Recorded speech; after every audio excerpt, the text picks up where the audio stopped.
आज की इस कहानी के माध्यम से आपको कुछ ऐसे तरीके पता चलेंगे जिनसे आप धोखा खाने से खुद को बचा सकते हैं। भावनात्मक रूप से कमजोर आदमी का लोग हमेशा फायदा उठाते रहते हैं। हम सब ने देखा होगा, अपने आसपास जो भी इंसान नर्म दिल का होता है, यानी कि भावनात्मक रूप से करुणावान होता है, वह अपनी करुणा बस दूसरों की सहायता तो कर देता है, लेकिन बदले में उसे हमेशा धोखा ही मिलता है। तो क्या एक इंसान को भावनात्मक नहीं होना चाहिए?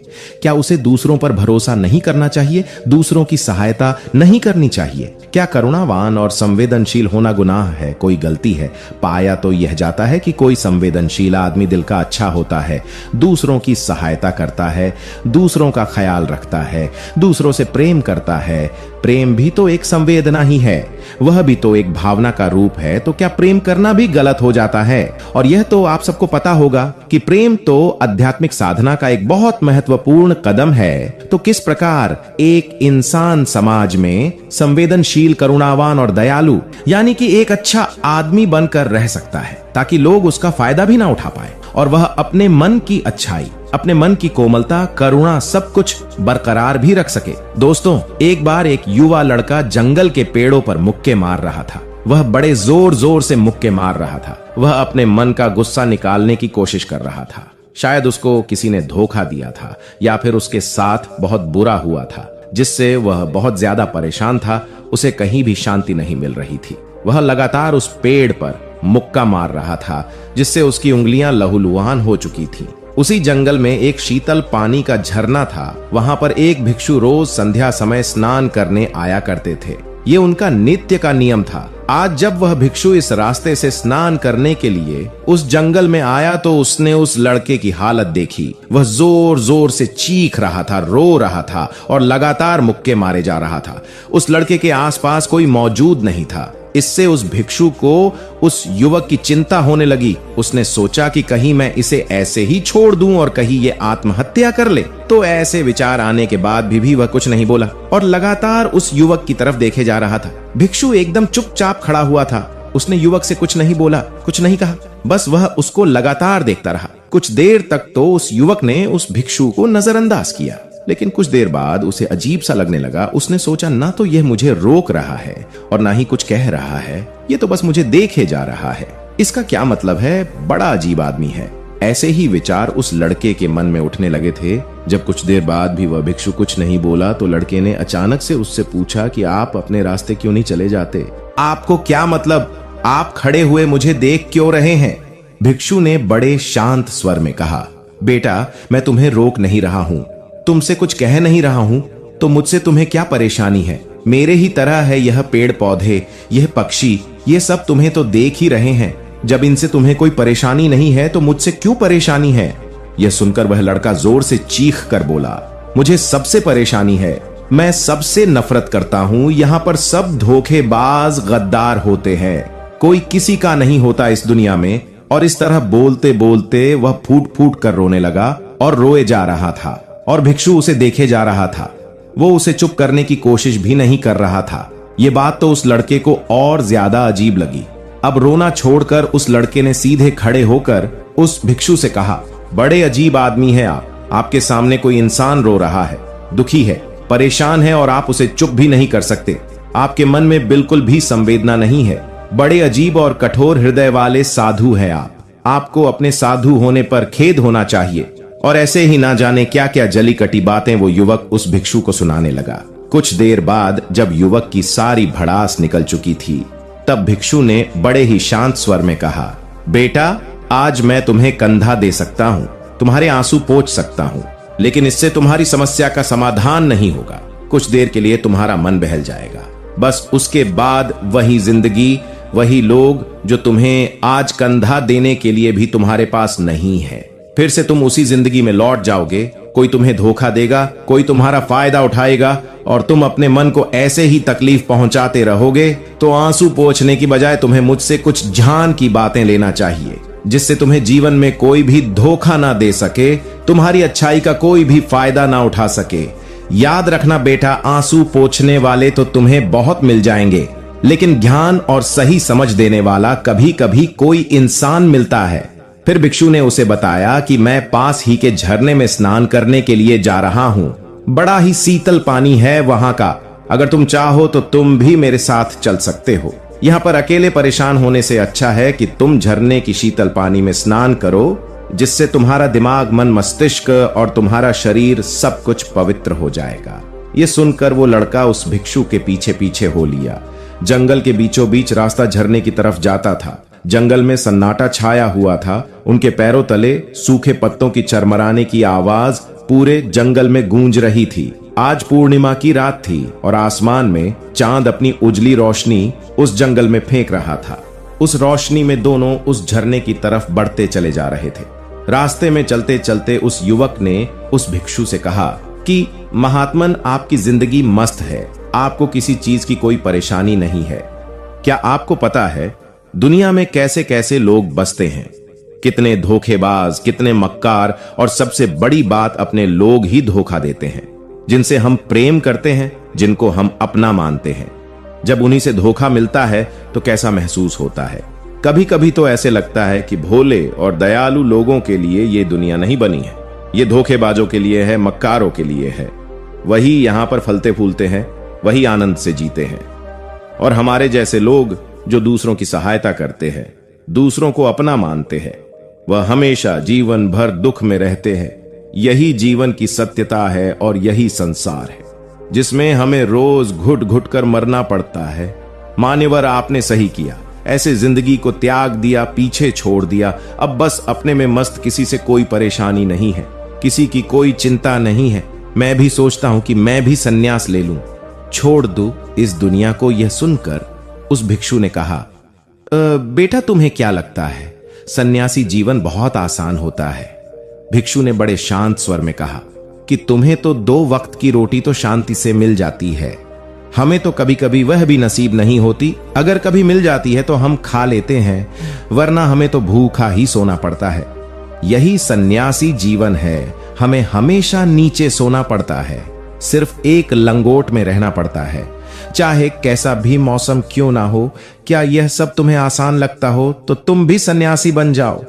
फिर युवक ने कहा, मान्यवर, आप कहते तो ठीक ही हैं, संघर्ष तो दोनों तरफ है, सांसारिक जीवन में भी और सन्यासी जीवन में भी।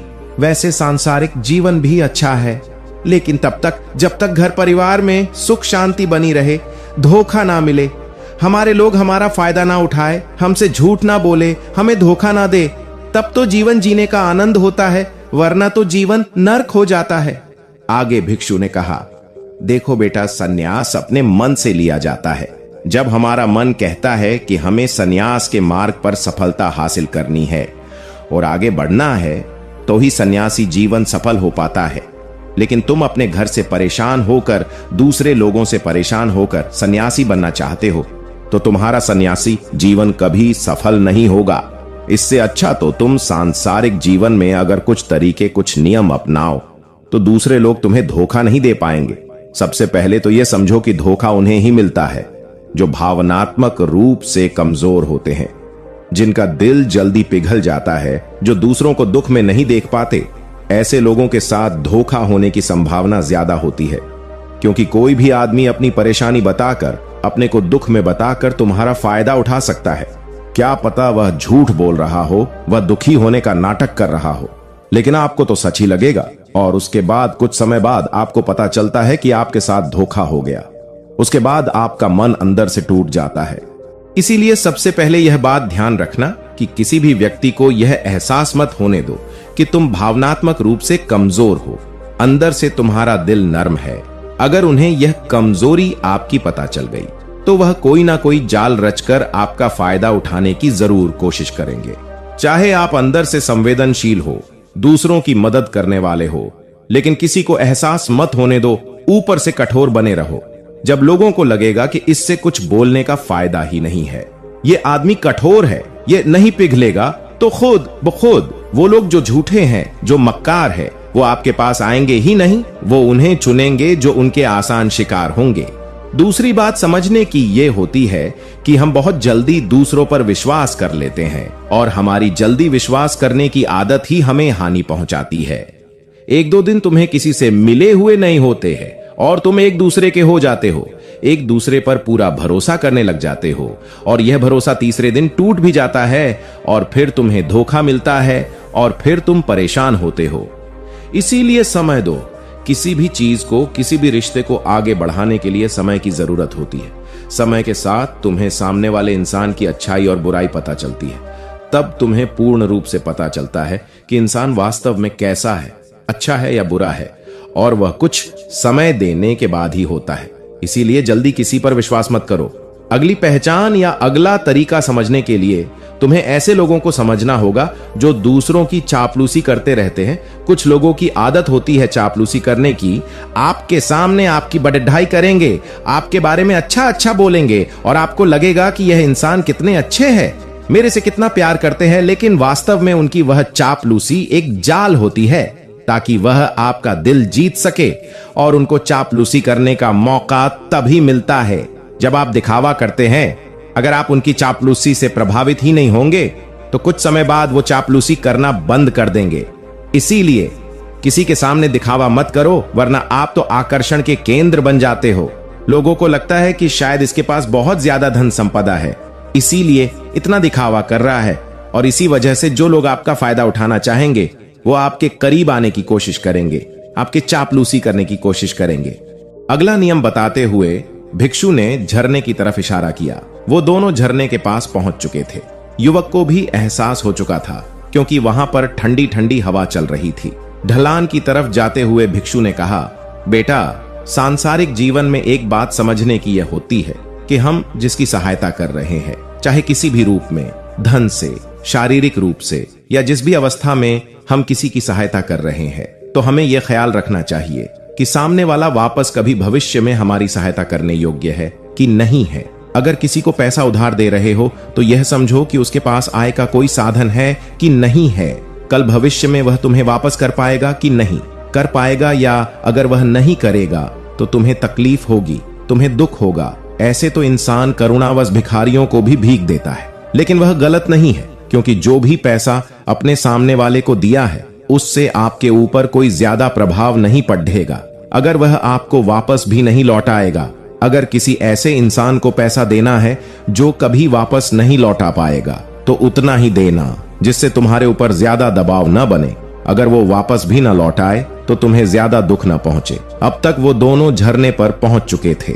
दोनों ने अपने कपड़े उतारे और उस झरने के शीतल पानी में कूद पड़े। पानी बहुत ठंडा था। उन दोनों की सारी थकान, सारी उदासी पल भर में ही दूर हो गई। स्नान कर लेने के बाद दोनों एक पेड़ के नीचे उस झरने के सामने बैठकर बातें करने लगे। भिक्षु ने उसे आगे समझाते हुए कहा कि बेटा, शुरुआत में लोगों को नजरअंदाज करना सीखो।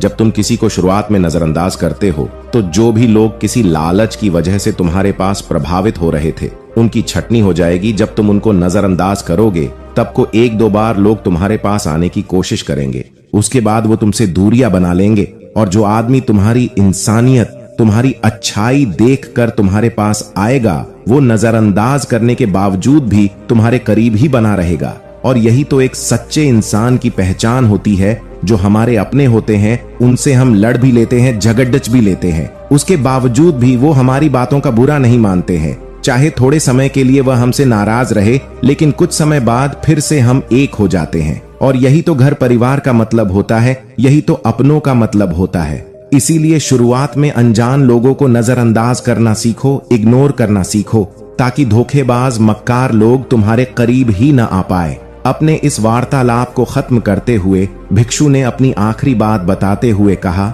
बेटा, ये आखिरी सीख सबसे ज्यादा महत्वपूर्ण है। सब कुछ होने बाद भी तुम्हें धोखे मिल सकते हैं, लेकिन तुम अगर अपने आंख और कान और अपना दिमाग खोल कर रखते हो, अगर तुम होश में रहोगे, ध्यान करोगे, तो तुम्हें इंसान की आंखें देखते ही समझ में आ जाएगा कि उसे तुमसे क्या चाहिए। तुम उसकी इच्छा और उसका स्वभाव उसकी आंखों में ही पढ़ सकते हो। लोगों की आंखों में, उनकी वाणी में, उनके स्वभाव में, उनका सब कुछ दिखाई देता है। बस हम ही अपनी आंखें बंद कर रहते हैं। दूसरे लोगों से जानो, उसके रिश्तेदारों से जानो, उसके परिवार वालों से जानो कि वह इंसान कैसा है, दूसरों के साथ उसका व्यवहार कैसा है, उसकी पड़ताल करो।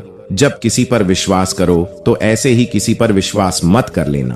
अपनी पूरी संतुष्टि करना अगर तुम किसी के साथ लंबे समय तक भरोसा करना चाहते हो, किसी के साथ कोई संबंध बनाना चाहते हो, कोई दोस्ती करना चाहते हो या किसी की मदद करना चाहते हो, तो इन सभी परिस्थितियों तुम्हें यह जरूर पता होना चाहिए कि दूसरे लोग उस इंसान के बारे में क्या सोच रखते हैं।